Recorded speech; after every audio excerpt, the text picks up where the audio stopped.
আসসালামু আলাইকুম, সবাইকে স্বাগত জানাচ্ছি আমার আজকের রেসিপি দেখার জন্য। আজ আমি আপনাদের সাথে লাউ দিয়ে খুবই মজাদার রেসিপি শেয়ার করব। আজকে করে দেখাবো মুরগির মাংস দিয়ে লাউয়ের তরকারি, লাউয়ের সিল্কা ভাজি এবং লাউয়ের বিচির ভর্তা। আর এই একটা ভিডিওর মধ্যেই কিন্তু আমি এই তিনটা রেসিপি করে দেখাবো। আশা করি রেসিপিগুলো আপনাদের ভালো লাগবে। তো চলুন দেখে নেওয়া যাক কিভাবে তৈরি করতে হয়। এখন রান্না করার জন্য চুলায় একটা হাঁড়ি বসিয়ে এর মধ্যে দিচ্ছি 4 টেবিল চামচ পরিমাণ রেগুলার রান্নার তেল। তারপর এখানে কিছু আস্ত গরম মশলা দিয়ে দিলাম, এলাচ, দারচিনি, তেজপাতা। গরম মশলাটাকে তেলের সাথে কিছুক্ষণ ভেজে নিতে হবে যাতে খুব সুন্দর একটা ঘ্রাণ বেরিয়ে আসে। ভেজে নেওয়া হয়ে গেলে পরে এর মধ্যে দিয়ে দিচ্ছি 1 কাপ পেঁয়াজ কুচি এবং 4টা কাঁচামরিচ। এবার তেলের সাথে এই পেঁয়াজ এবং মরিচটাকে কিছুক্ষণ ভেজে নিচ্ছি। আর এই পেঁয়াজটা কিন্তু একদম লালচে করে ভাজতে হবে না, হালকা একটু নরম করে ভেজে তারপর এখানে দিয়ে দিচ্ছি 2 টেবিল চামচ আদা আর রসুন বাটা। এখানে আদা রসুন একসাথেই আছে। আদা আর রসুন বাটাটা দেওয়ার পর নেড়েচেড়ে মিশিয়ে আরও কিছুক্ষণ ভেজে নিচ্ছি। যখন এই আদা রসুনের কাঁচা গন্ধটা চলে যাবে এই পর্যায়ে এক এক করে এর মধ্যে আমি বাকি মশলাগুলো দিয়ে দিচ্ছি। হলুদের গুঁড়ো 1 চা চামচ, দিচ্ছি মরিচের গুঁড়ো 1 টেবিল চামচ, দিয়ে দিচ্ছি জিরে গুঁড়ো 1.5 চা চামচ, আরও দিয়ে দিচ্ছি ধনে গুঁড়ো 1 টেবিল চামচ, দিচ্ছি স্বাদ মতন লবণ। তারপর এখানে পরিমাণ মতন কিছুটা পানি দিয়ে দিচ্ছি। এবার মশলাগুলোকে পানির সাথে ভালোভাবে নেড়েচেড়ে মিশিয়ে চুলার আঁচ মিডিয়াম লোতে করে ঢাকনা দিয়ে ডেকে অপেক্ষা করছি মশলাটা কষিয়ে তেলটা উপরে উঠে আসা পর্যন্ত। ঢাকনাটা খুলে নিচ্ছি। মশলাটা ভালো মতো কষিয়ে তেলটাও উপরে উঠে এসছে। এখন এর মধ্যে দিয়ে দিচ্ছি মুরগির মাংস 1 কেজি। আমি আগে থেকে কেটে পরিষ্কার করে ধুয়ে রেখেছিলাম। এই কষানো মশলার মধ্যে মাংসগুলো দিয়ে দিচ্ছি। আজকের রান্নাটা আমি ফার্মের মুরগি দিয়ে করছি কারণ এই মাংসটা নরম, রান্নাটাও তাড়াতাড়ি হয়ে যায়, তাই আমি এটা নিয়েছি। আপনি চাইলে দেশি মুরগির মাংস দিয়ে এই রান্নাটা করতে পারবেন। এবার চুলার আঁচ মিডিয়াম হাইতে রেখে ঢাকনা দিয়ে ডেকে দিচ্ছি 15 থেকে 20 মিনিটের জন্য। 20 মিনিট পর আমি ঢাকনা খুলে মাংসটাকে একটু নেড়েচেড়ে দিচ্ছি। মাংস থেকে কিন্তু অনেক পানি বের হয়ে এসছে আর মাংসটা কিছুটা সিদ্ধ হয়ে গেছে। এই পর্যায়ে এই মাংসের মধ্যে দিয়ে দিতে হবে কেটে রাখা লাউ, কারণ লাউ সিদ্ধ হতে হতে মাংসটাও পুরোপুরি সিদ্ধ হয়ে যাবে। এখানে আর আমি এক্সট্রা করে কোনো পানি দিচ্ছি না, এই মাংসের পানি দিয়ে আমি পুরো রান্নাটা করে নিব। লাউ থেকেও কিন্তু পানি বের হবে। আর যদি মনে করেন যে এই পানিতে লাউ বা মাংস সিদ্ধ হচ্ছে না, সেই ক্ষেত্রে আপনি এখানে প্রয়োজন মতন পানি দিয়ে নিতে পারবেন। চুলার আঁচ মিডিয়াম লোতে করে আবারও ডেকে দিচ্ছি লাউ এবং মাংস সিদ্ধ হওয়া পর্যন্ত। তবে ঢাকনা খুলে 1 থেকে 2 বার নেড়ে দিতে হবে যাতে হাঁড়িতে লেগে না যায়। রান্নাটা আমাদের প্রায় হয়ে গেছে। এবার আমি চেক করে নিচ্ছি লাউটা সিদ্ধ হয়েছে কিনা। লাউটা আমাদের সিদ্ধ হয়ে গিয়েছে। এখন আমি এটাকে ঢাকনা দিয়ে ডেকে এর জন্য একটা বাগার তৈরি করে নিব। চুলে একটা প্যান বসিয়ে দিয়ে দিচ্ছি 2 টেবিল চামচ পরিমাণ রেগুলার রান্নার তেল। আপনি চাইলে এর পরিবর্তে এখানে সরিষার তেলও ব্যবহার করতে পারবেন। দিচ্ছি একটা মাঝারি সাইজের পেঁয়াজ কুচি এবং 4টা শুকনা মরিচ দিয়ে দিলাম। এবার পেঁয়াজ এবং মরিচগুলোকে গোল্ডেন কালার করে ভেজে নিতে হবে। পেঁয়াজটা যখন এরকম গোল্ডেন কালার হয়ে আসবে এর মধ্যে দিয়ে দিচ্ছি 1/2 চা চামচ পাঁচফোড়ন। এখন পেঁয়াজ মরিচের সাথে পাঁচফোড়নটাকে একটু ভেজে নিচ্ছি, তবে বেশি সময় ভাজা যাবে না, তাহলে কিন্তু এটা পুড়ে যাবে, খেতে ভালো লাগবে না। তো ফোড়নটা ভাজা হয়ে গেছে। এবার আমি এটাকে গরম তরকারির মধ্যে ঢেলে দিচ্ছি আর এটা দেওয়ার সাথে সাথেই কিন্তু তরকারিটাকে ডেকে দিতে হবে কিছুক্ষণের জন্য। এতে করে তরকারি থেকে খুব সুন্দর একটা ঘ্রাণ আসবে আর এটা খেতেও ভালো লাগবে। তো আমাদের রান্নাটা একদম হয়ে গেছে। এখন এই সব কিছুকে একটু নেড়েচেড়ে মিশিয়ে এর মধ্যে আমি দিয়ে দিচ্ছি 4টা আস্ত কাঁচামরিচ। এতে কিন্তু জাল ছড়াবে না, খুব সুন্দর একটা ফ্লেভার আসবে। এবার ঢাকনা দিয়ে ডেকে চুলাটা আমি বন্ধ করে দিচ্ছি। চুলা থেকে নামিয়ে এটাকে পরিবেশন করে নিব। তৈরি হয়ে গেল সহজ রেসিপিতে খুবই মজাদার মুরগির মাংস দিয়ে লাউ তরকারি। আপনারাও ট্রাই করে দেখতে পারেন। আর এটা কিন্তু গরম ভাত, রুটি, পরোটার সাথে খেতে ভীষণ মজার। এখন আমরা লাউয়ের সিল্কা ভাজি করে নিব। লাউয়ের সিল্কা ভাজি করার জন্য সিল্কাটাকে প্রথমে হাফ সিদ্ধ করে নিতে হবে। এর জন্য হাঁড়িতে দিয়ে দিচ্ছি কেটে ধুয়ে পানি জড়িয়ে রাখা লাউয়ের সিল্কা। দিয়ে দিচ্ছি 1/3 কাপ পানি। এখানে পানির পরিমাণটা বেশি দিতে হবে না। দিচ্ছি 1/2 চা চামচ লবণ। এবার ঢাকনা দিয়ে ডেকে চুলার আঁচ হাইতে রেখে 8 থেকে 10 মিনিটের মতো সিদ্ধ করে নিতে হবে।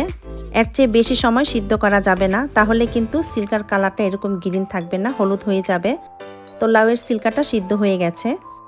ভাজি করার জন্য চুলায় একটি প্যান বসিয়ে এর মধ্যে দিয়ে দিচ্ছি 2 টেবিল চামচ পরিমাণ রেগুলার রান্নার তেল, দিয়ে দিচ্ছি 4টা শুকনা মরিচ। প্রথমে এই মরিচগুলোকে তেলের সাথে ব্রাউন কালার করে ভেজে তুলে নিতে হবে।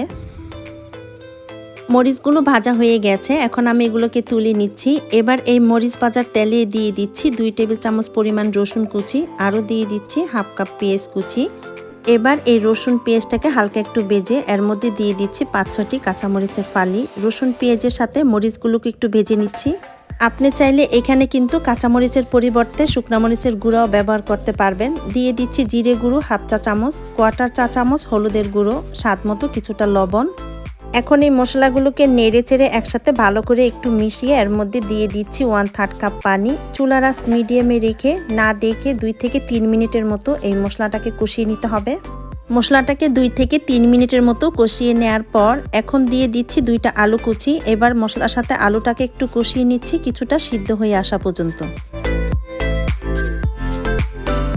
আলুটা যখন কিছুটা সিদ্ধ হয়ে এসছে এই পর্যায়ে এর মধ্যে দিয়ে দিচ্ছি হাফ সিদ্ধ করে রাখা লাউয়ের ছিলকা। এখন এই সব কিছুকে একসঙ্গে ভালোভাবে নেড়েচেড়ে মিশিয়ে চুলার আঁচ লোতে করে ঢাকনা দিয়ে ডেকে রান্না করে নিতে হবে ছিলকা এবং আলু পুরোপুরি সিদ্ধ হওয়া পর্যন্ত।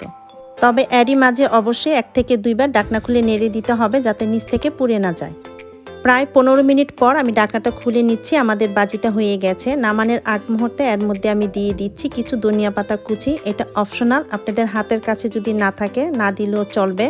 অনেকে আছেন ভাজিতে ধনিয়া পাতা পছন্দ করেন না, সেই ক্ষেত্রে আপনারা এটা বাদ করতে পারেন। আর ভাজিটা এরকম জরজরাই হবে। এখন আমি এটাকে চুলা থেকে নামিয়ে নিব। তৈরি হয়ে গেল খুবই মজাদার আলু দিয়ে লাউয়ের ছিলকার ভাজি। এবার আমরা লাউয়ের বিচির ভর্তাটা বানিয়ে নিব, যেটা তৈরি করতে সহজ কিন্তু খেতে হয় অনেক মজার। ভর্তা করার জন্য চুলায় একটা প্যান বসিয়ে এর মধ্যে দিয়ে দিচ্ছি 6-7টা শুকনা মরিচ। মরিচগুলোকে তেল ছাড়া ব্রাউন কালার করে ভেজে নিতে হবে। তো মরিচগুলো ভাজা হয়ে গেছে, এখন আমি এগুলোকে তুলে নিচ্ছি। মরিচ ভাজার প্যানে দিয়ে দিচ্ছি হাফ কাপ চিংড়ি মাছ। এবারে মাছগুলোকে তেল ছাড়া ভেজে নিচ্ছি। আপনি চাইলে তেল দিয়েও মাছগুলো ভেজে নিতে পারবেন। দিচ্ছি স্বাদ মতো লবণ। চুলার আঁচ মিডিয়াম লোতে করে ঢাকনা দিয়ে ডেকে দিচ্ছি 4 থেকে 5 মিনিটের জন্য। 5 মিনিট পর আমি ঢাকনাটা খুলে নেড়ে চেড়ে আরও কিছুক্ষণ ভেজে নিচ্ছি। মাছগুলো ভাজা হয়ে গেছে, এবার আমি এগুলোকে প্যান থেকে তুলে নিচ্ছি।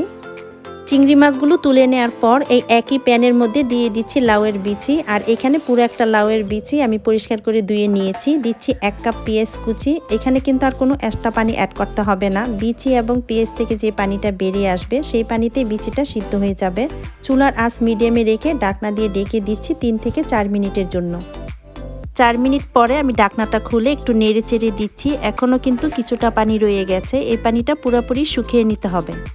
এখন এর মধ্যে দিয়ে দিচ্ছি ভেজে রাখা চিংড়ি মাছগুলো, এতে করে বিচি এবং পেঁয়াজ থেকে খুব সুন্দর একটা ফ্লেভার আসবে।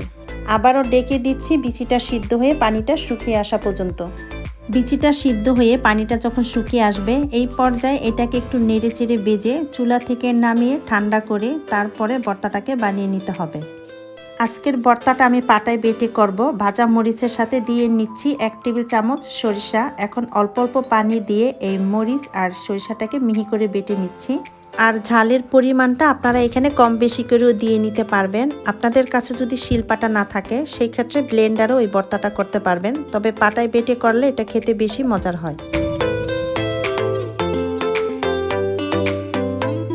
মরিচ এবং সরিষা বেটে নেওয়ার পর এবার সিদ্ধ করে রাখা বিচি আর চিংড়ি মাছ এর সাথে বেটে নিতে হবে। তবে এখন আর কোনো পানি ব্যবহার করা যাবে না, পানি ছাড়াই এগুলোকে বেটে নিতে হবে। বিচি এবং চিংড়ি মাছের সাথে লবণ দিয়ে আমি বেটে নিয়েছি। এখন মরিচ আর সরিষা বাটার সাথে হাত দিয়ে এভাবে ভালো করে মিশিয়ে আরও একবার বেটে নিতে হবে।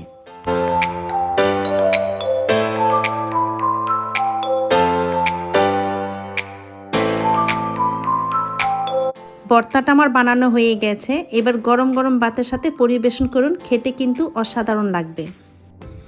তৈরি হয়ে গেল সহজ রেসিপিতে খুবই মজাদার লাউয়ের বিচির ভর্তা। আশা করছি আমার আজকের এই রেসিপিগুলো আপনাদের ভালো লেগেছে। ভালো লাগলে ভিডিওটাতে একটা লাইক দিবেন এবং চ্যানেলটি সাবস্ক্রাইব করে নিয়মিত পাশেই থাকবেন। সবাইকে অনেক ধন্যবাদ। আল্লাহ হাফেজ।